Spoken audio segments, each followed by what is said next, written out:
Hello and happy Monday. Welcome to the 2024 NCAA Division III Men's Soccer Selection Show. My name is Jeremiah Johnson. It is an honor and privilege to announce the 64 schools who will participate in this year's championships. 24 different schools have won this tournament. A first-time winner joined that group in 2023 as St. Olaf hoisted the hardware in Salem, Virginia. Of the 64 teams we will announce, 43 are in via automatic qualification as conference champions. That leaves 21 precious at-large berths to hand out. This year's semifinals and finals will be played in Las Vegas, Nevada, December 5th and 7th. What does the road to Las Vegas look like, and what are those intriguing early matchups? We will answer that and more right now as we dive into the bracket and welcome our first school and a host with a 14-1-3 record.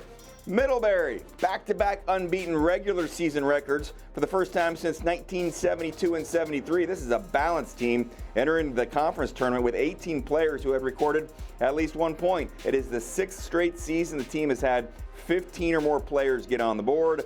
As for defense, goalkeeper Joey Waterman leads the NESCAC with 9 shutouts. They will face Hunter, automatic qualification from the City University of New York Athletic Conference. The other first-round matchup at Middlebury features 12-4-5 Rowan, two-time national champions in the field for the 31st time in program history. The Profs won the NJAC regular season title and cleaned up in the postseason awards. Head coach Scott Baker and staff the Coach of the Year, while Johnny Triano named the Offensive Player of the Year, and Dylan Aportella the Goalkeeper of the Year. Should be a good one against Vassar, top seed in the Liberty League tournament after posting a 6-1-2 mark in conference play. Well, that seed held up as they prevailed in penalty kicks against St. Lawrence over the weekend. The top goal scorer for Vassar, Aiden Tobolski, 10 goals on 30 shots during the regular season. Colorado College is in and a host school this weekend, ranked 5th in the most recent national poll. Claim their 2nd straight conference regular season title, 3rd overall since joining the SCAC. 19th NCAA appearance, Zeke Lubin, the conference player of the week last week after registering 2 goals and 2 assists in wins over Austin College and Dallas. Congratulations to Colorado College.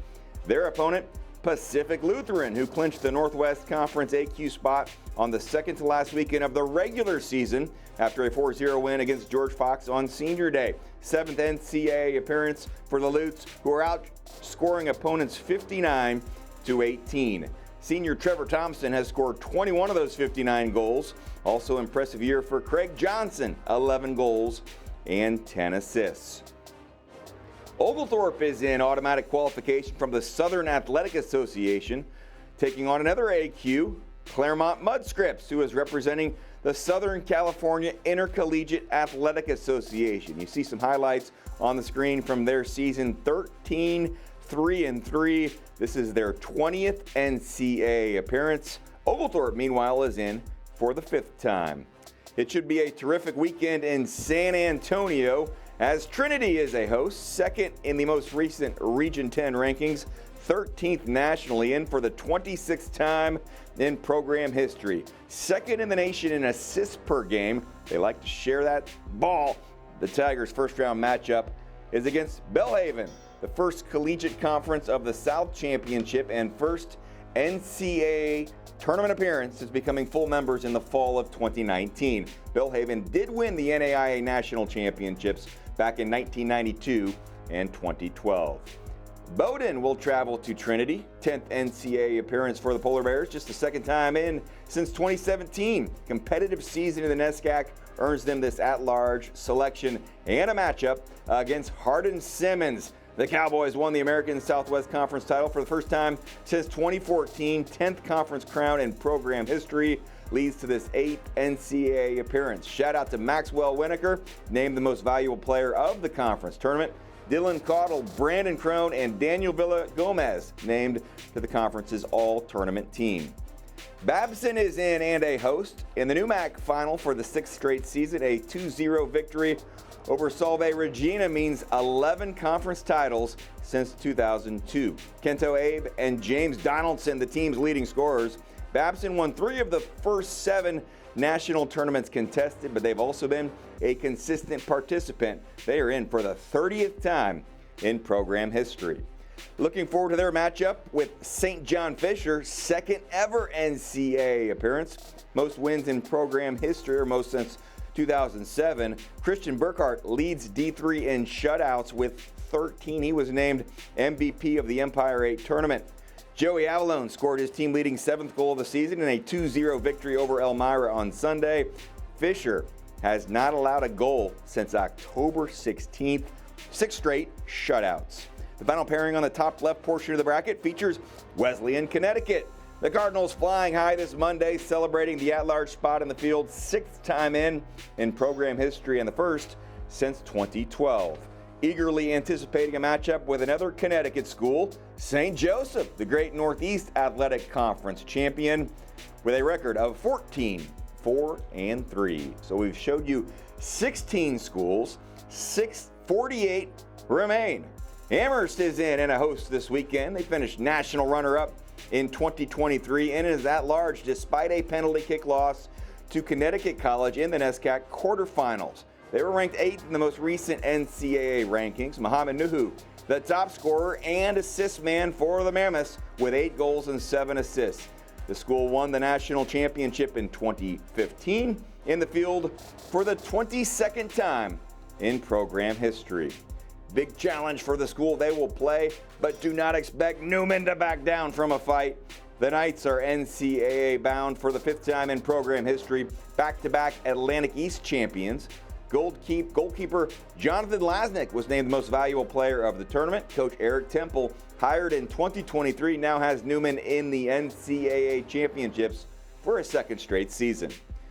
Muhlenberg will compete this weekend at Amherst.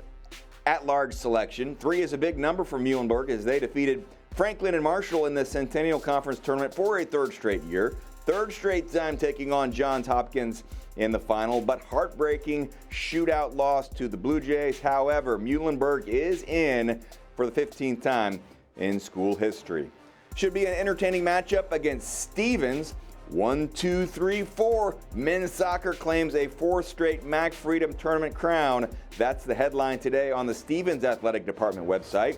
Adam Barakal is your tournament most valuable player after scoring the first goal in the match and assisting on the game winner. 20th time for Stevens to participate in the championships. St. Olaf in and a host. They earned the AQ spot representing the Minnesota Intercollegiate Athletic Conference. Junior Robbie Buzakovic netted the game-winning goal on a penalty spot with just over 15 minutes to play, and the defense did the job the rest of the way, leading to a celebration for the win at Gustavus Adolphus. First back-to-back champions in the history of that conference. This team is battle-tested with 3 wins already this season against top 5 ranked teams. Wartburg gets first crack at trying to knock off the champs. They represent the American Rivers Conference. A spectacular season for North Park with a record of 13-2-5, top 10 in the national rankings, sitting atop Region 8 at last check. North Park will square off against Wisconsin Superior, and for the 8th time, the automatic qualifier out of the Upper Midwest Athletic Conference. Time now to prepare for hosting responsibilities. Everyone watching at Wisconsin-Eau Claire, the top team in the latest Regional 9 rankings, led by Nathan Donovan, who has the best goals per game average in the country, also 3rd in all of Division III in assists. So it makes sense. He is number 1 in points per game. No surprise about this appearance, but talk about a solid run of late. 3rd NCAA appearance, 3rd straight year in the field. 8th NCAA appearance for Lake Forest. They are waving the flag for the Midwest Conference. Lake Forest still looking, though, for its first win in NCAA competition. Hope is in. Congratulations to MIAA MVP Cole Pauley, a defender and team co-captain, helped hold 7 league opponents to a collective total of just 2 goals across the entire regular season, while also contributing a goal and assist. 15th time for Hope to participate in this prestigious event. They will take on the DePaul Tigers, who celebrated a North Coast Athletic Conference title in thrilling fashion, knocking off Denison in penalty kicks. The Tigers converted all 4 of their kicks. Sebastian Leon sealed things for DePaul with his goal. Sam Ortner was named the tournament most valuable player. The guys from Greencastle, Indiana, in for the first time since 2016.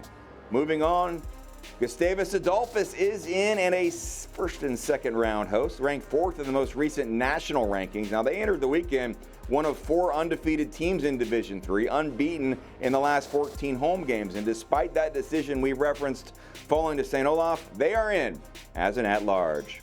Congratulations to MSOE, making their 3rd ever NCAA appearance and first since 2015. Wisconsin Platteville is fired up for the weekend. The Pioneers were the top seed in the WIAC tournament after a highly successful regular season. Ethan Dietrich does a little bit of everything, leading the team in goals and assists. Their first round opponent, North Central Illinois, the College Conference of Illinois and Wisconsin representative, bringing a 10-5-5 record into the championships. We are halfway home. 32 teams have seen their first round matchup. Let's show you the right side of the bracket, and always expect to see this name in the field. Tufts, the Jumbos, also a host. Number 1 in the most recent Region 1 rankings, an undefeated regular season run through the NESCAC, the best record under head coach Kyle Deshotel, and the first for men's soccer since 2018. 4-time national champions in for the 10th straight season. Shout out to goalkeeper Nikola Antic. 15 regular season starts, just 6 goals allowed. A big opportunity, a big challenge coming up this weekend for Westfield State to try to take down Tufts. They earned the automatic qualification for the Massachusetts State College Athletic Conference. Buffalo State is in. The Bengals for the 6th time, first since 2017, an at-large selection. Diego Rivera has scored 16 goals entering the weekend and an impressive 17 assists for Manu Prieto. Also in, Thomas Maine, 6th time in this field, this NCAA championship field, the North Atlantic Conference representative. Congratulations to the Dickinson men's soccer program. Despite a loss to Johns Hopkins in the Centennial Conference semifinals, they are in the field, and you see their highlights on the screen. Rewarded for a strong regular season, Sal Iwowu and Ethan Jordan lead the way offensively with 34 and 33 points respectively. 9th NCAA appearance, but one to appreciate as it's the first for the Red Devils since 2017. St. Mary's, Maryland will try to pull off the upset. They bring an 11-6-3 record into their 2nd ever NCAA appearance. The first was last season.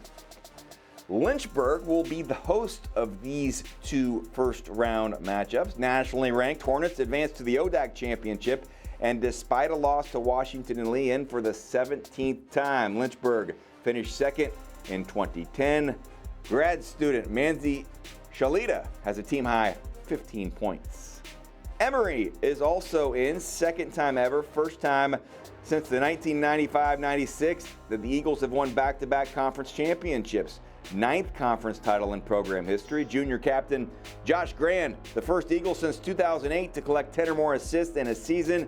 Grad transfer from Princeton, Ryan Winkler leads the team in goals scored. It's the first NCAA postseason berth in 7 seasons under head coach Corey Griner. Emory can celebrate. Williams will get to host action this weekend. They knocked off Wesleyan in the NESCAC quarterfinals in overtime, then defeated the number 1 team in the country, Amherst, back on September 14th, so that was a big one. This also marked the first win for the program against Amherst at Cole Field since 2005. During this season, they had an 11-game unbeaten streak from September 14th to October 26th. Making a 2nd consecutive and 4th appearance in school history, Manhattanville, the Skyline Conference automatic qualifier. Congratulations to Cortland, a 2nd straight SUNYAC title has Cortland in as an AQ. An impressive 3-1 win against the league's top seed, Buffalo State, over the weekend. Mateo Mera named MVP of the conference tournament. Jordan Knott, Stalen Acosta, Alex Lastman also on the all-tournament team. Their opponent this weekend, Messiah. 6 straight MAC Commonwealth titles for Messiah. Patrick Lee scored the game winner in the 85th minute to give the Falcons a 2-1 victory against York College. Jarek Morlott named the MAC Commonwealth Tournament Most Valuable Player. This is their 34th time in the field.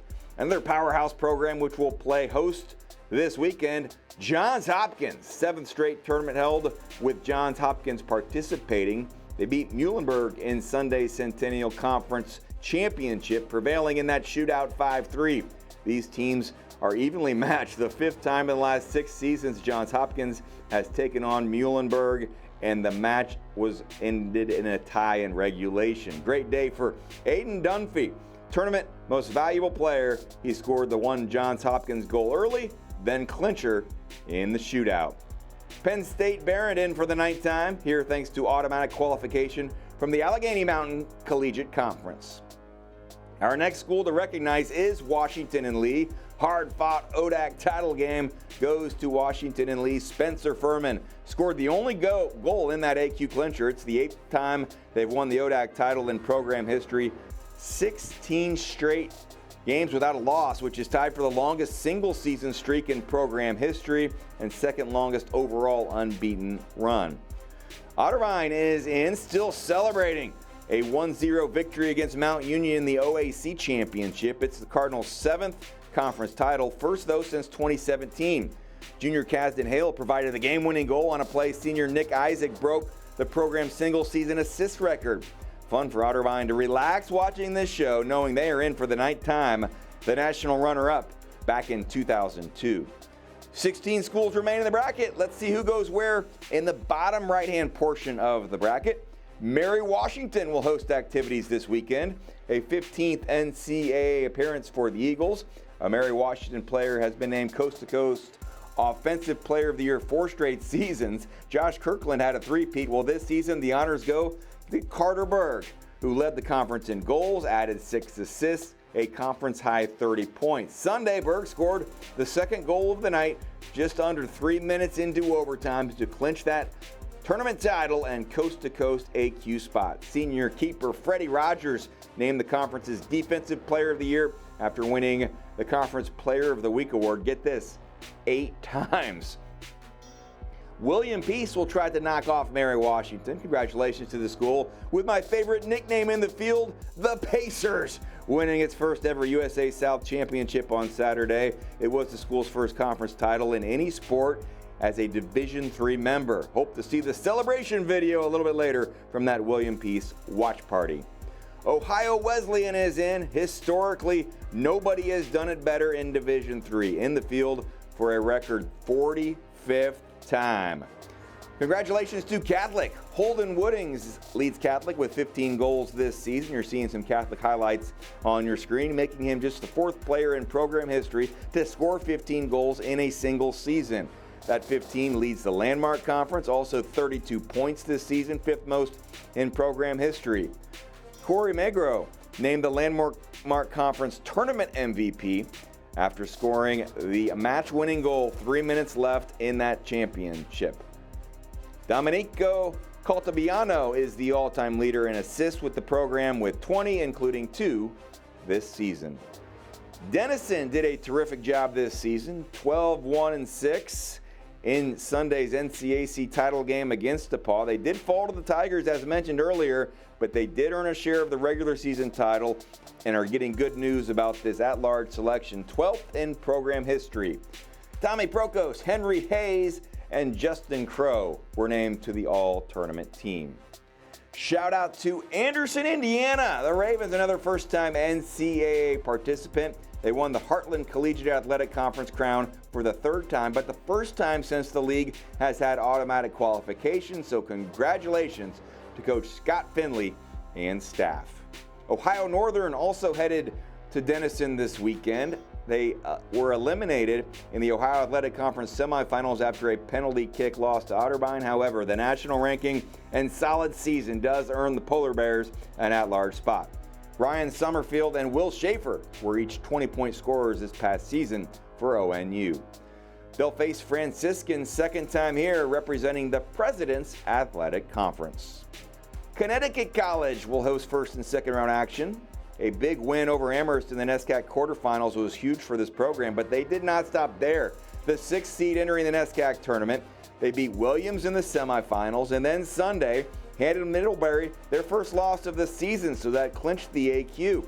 The NESCAC title, just the second in school history, first by a men's program. Connecticut College women's soccer team did achieve the feat back in 2014. Connecticut College enters the NCAA tournament with all kinds of momentum. Suffolk is in, first CNE championship in program history, second ever conference championship, first since 2010, second ever NCAA tournament trip.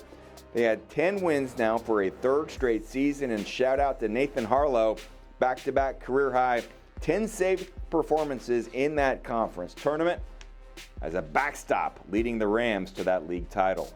Franklin and Marshall making a 14th NCAA appearance, third in the most recent Region 5 rankings. Good enough body of work to take one of those 21 at-large spots in the field. They will try to take down WestCon, who repeats as Little East Conference champions, a nail-biter in which they downed Rhode Island College in penalty kicks. Juniors Zachary Benson made 5 saves in 110 minutes of scoreless play, turned away 3 or 4 penalty kicks as well in the second overtime. 6th Little East crown for Western Connecticut State University. The Wolves in for the 11th time in program history. Our final host institution to show you, not surprising at all here, Kenyon, number 1 in the most recent Region 7 ranking. An NCC semifinal loss to Denison does not keep Kenyon out of the championships. Third straight season they are in this event, having finished second back in 1996. Spalding will see if they can upset the host school in the first round. They have a record of 11-7-2, the St. Louis Intercollegiate Athletic Conference representative, and yet another first-time NCAA participant. Love to see that. First match to tell you about, or I should say the final match to tell you about, includes Hamilton. 7-6-3 is their record. At-large selection, 5th time in the tournament. And the final school to recognize on this Monday is Calvin. 21st NCAA appearance. The Knights, the MIAA automatic qualifier, thanks to a 2-1 victory over Trine. And talk about consistency. Calvin will compete in a 10th straight NCAA Division III tournament. After the win Sunday, Coach Ryan Souders said, "In some ways, tonight modeled our season. Thus far, it wasn't always pretty. Things didn't always go our way, but these guys were able to find a way and get the win, and Calvin is in the field." So there you have it, all 64 schools, along with first and second round hosts this weekend. Now, the second round winners will advance to one of 4 sectional sites, November 22nd and 23rd, or 23rd and 24th. The winners of those 4 sectionals will advance to the national semifinals. Once again, will take place December 5th at Peter Johann Memorial Field in Las Vegas, Nevada, with the University of Nevada, Las Vegas as the host. The national championship set for December 7th. The Division III Women's Soccer National Semifinals and Championship also will be held in Las Vegas, with games on December 6th and December 8th. Thank you so much for joining us on this Monday. Best of luck to all of the teams and players participating in this year's championship. My name is Jeremiah Johnson. Have a great day.